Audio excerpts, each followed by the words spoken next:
வங்கக்கடலில் உருவான டிட்வா புயலின் எதிரொலியாக திருவாரூர் மாவட்டத்திற்கு ரெட் அலர்ட் விடுக்கப்பட்ட நிலையில் நேற்றிரவு முதலே இடைவிடாமல் மிதமான மழை பெய்து வருகிறது. தகவல்களை செய்தியாளர் ரவி வழங்க கேட்போம். ரவி, திருவாரூரில் தற்போது இருக்கக்கூடிய நிலை என்னவாக இருக்கிறது? விரிவான தகவல்களை பகிர்ந்துக்க. வணக்கம். வங்கக்கடலில் உருவான இந்த டிட்வா புயல் காரணமாக நாகப்பட்டினம், திருவாரூர், புதுக்கோட்டை, தஞ்சாவூர் உள்ளிட்ட 5 மாவட்டங்களுக்கு அதீத கனமழை என்கிற வகையில ரெட் அலர்ட் என்பது சென்னை மண்டல வானிலை ஆய்வு மையத்தால் அறிவிக்கப்பட்டிருந்தது. இந்த மாவட்டங்களுக்கு ரெட் அலர்ட் விடுக்கப்பட்ட நிலையில திருவாரூர் மாவட்டத்தில் நேற்று இரவு முதல் தற்போது வரை மிதமான மழை பெய்து வருகிறது. குறிப்பாக திருவாரூர் மாவட்டத்தில் பல்வேறு இடங்களில் மழை என்பது இடைவிடாமல் பெய்து வருகிறது.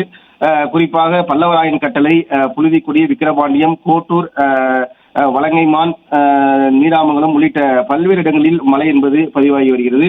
குறிப்பாக திருவாரூர் மாவட்டத்தின் டிட்வா புயல் எதிரொலி காரணமாக காலை 8 மணி நிலவரப்படி திருவாரூரிலிருந்து 3 சென்டிமீட்டர் மழையளவும், அதே போல மன்னார்குடியில் 3 சென்டிமீட்டர் மழையளவும், அதிகபட்சமாக திருவாரூர் மாவட்டத்தில் திருத்துறைப்பூண்டியில் 5 சென்டிமீட்டர் மழையளவும் பதிவாகிறது. தொடர்ந்து மழை என்பது பெய்து வருவதால் விவசாயிகள் கவலையடைந்தனர். குறிப்பாக தாளடி நெற்பயிர்கள் பெருமளவு இந்த கனமழையின் காரணமாக மூழ்கக்கூடிய அபாயம் ஏற்பட்டுள்ளது.